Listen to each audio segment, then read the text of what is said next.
Hey YouTube, back again with another video. Today we're going to be doing some spatchcock chicken on the Pittboss Austin XL. Stay tuned for more.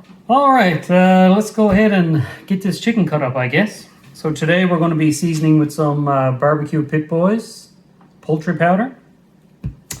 And we just got a whole chicken here, as you can see. Nice. This is some fresh local chicken, and the weight on this is going to be she's pretty heavy. She's a little over 1.5 kgs. It don't look like much, but we'll get this guy cut up today. So let's remove the old gizzard, and let's cut some of this excess skin off here, like so. That's only going to burn up on the barbecue anyway. Flipping over, so if we're going to, we got a bit more excess skin here. So let's cut that off, like so. And let's get this little tail piece gone too, shall we? We don't need that. All right. So this is our chicken, except we're going to try to spatchcock this today. So you know, to cut down this back of this bone here. This is the leftover from the neck here. We'll probably cut that out and get our poultry shears, and let's get to cutting. So you have to follow down the backbone here, and you got to cut down through all the ribs. You can hear that nice crunchy sound. Of course, watch your fingers when you're doing this. You want to hack off one of those digits for a bit of chicken. And, you know, you don't have to spatchcock your chicken. You can go ahead and just cook it as a whole chicken if you want. But I find when you lay it out flat on the barbecue that it actually cooks a little bit better. And cut down this side. There we go. Cut that out.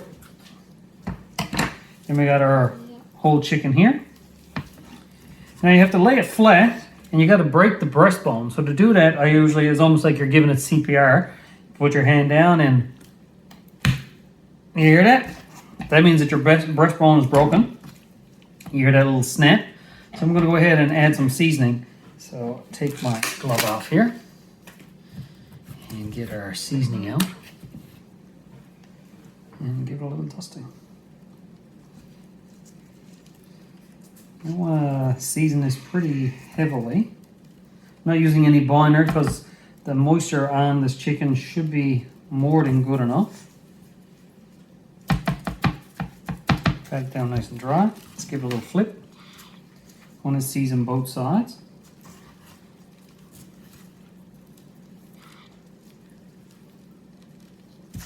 Like so. Ooh, a little bit heavy there. Let's get that spread around nice. Get it all nice and rubbed in. This is some seasoning that I picked up today from a local store. They just start carrying some more interesting barbecue seasonings. Of course, today is Black Friday, so they had some good sales on. So I figured I'd give it a check out. A little spot missing down here. I'm going to get in all the little cracks and crevices as much as you can. And you get seasoning wherever you want. There we go. I got the old Pittboss fired up, and we're going to get... Now, before I forget, did forget to mention this earlier. As you know, I was using these Kennewick pellets, hardwood pellets. I've been told they were, again, a mixture of birch and maple. And they were doing okay. I just didn't find the real flavor that was there. So I went ahead and picked up some of these Pittboss premium hardwood pellets, hickory blend. I also have the competition blend. And what I'm going to do is I'm mixing these at a 50-50 rate. So 50% here and 50% here, because these are quite a lot more expensive. So I'm going to go ahead and flesh them out a little bit and stretch along my supply and see how that flavor goes. And we'll get back at you later and let you know how it works out. Hey, now we're out at the barbecue. I'm going to go ahead and put the chicken on. Got it set right now on the smoke setting, P4. That's where we're going to leave it at for maybe an hour or so, maybe a little longer. Depends on the color that we develop. And then we're going to crank that temperature up to about 400, 450 to crisp up that skin. See you back later. Yeah, look at that smoke rolling out. Well, we're 1 hour into this cook. The old thermometer showing about 175. And the actual is showing about 170. That's pretty good. Internal temp now showing at 106. Let's have a little peek. See how this chicon is doing. There we go. Starting to get a little bit of browning going on the edge tips. Now I got the probe put inside the breast meat, because that's what I want to protect the most. A small chicken. Let's close this down to keep that heat in. And another black old night out there, and it's just starting to rain again. Oh, focus there, camera. There we go. All right, we'll check back with you in a little while when we get up probably to about 140. Okay. Just took the chicken off the barbecue, allowed it to rest for about 5 minutes. Checked the internal temps of the breast and the thigh and the leg. Breast is sitting at about 150, and the thigh and the leg, I did rotate the chicken on the barbecue facing more towards the fire, and I got the thigh and the leg, which is the dark meat, up to about 180, 185. Allow that fat to render down and get some juice in here. So you can see now the juices are starting to run out a little bit. So let's go ahead and cut some of this off, and we'll have a look and see how it is.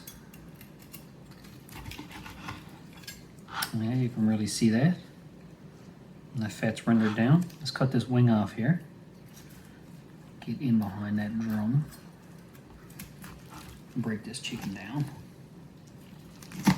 There we go. And get this other side too.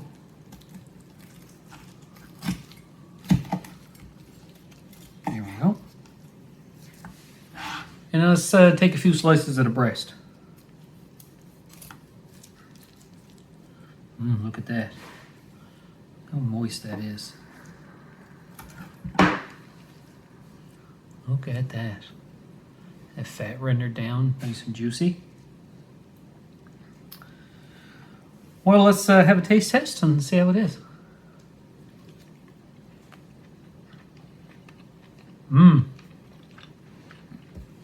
It's a real improvement doing the 50-50 mix of those two pellets. And that rub is delicious. It's a little bit sweet. Got a little tiny bit of spice with it as well. And best of all, there's no carbs in this particular spice. So for all you keto lovers out there, it is keto friendly. I'm going to be having this with some cauliflower rice mixed with some coconut oil to keep everything a little bit keto friendly here tonight. But if you know, you can have this with any side dish, potatoes or whatever the case may be. Well, I'm going to add all the ingredients in the description down below, and also the cook times and the temps that I set it at. And hope you see you guys on the next cook. Bye.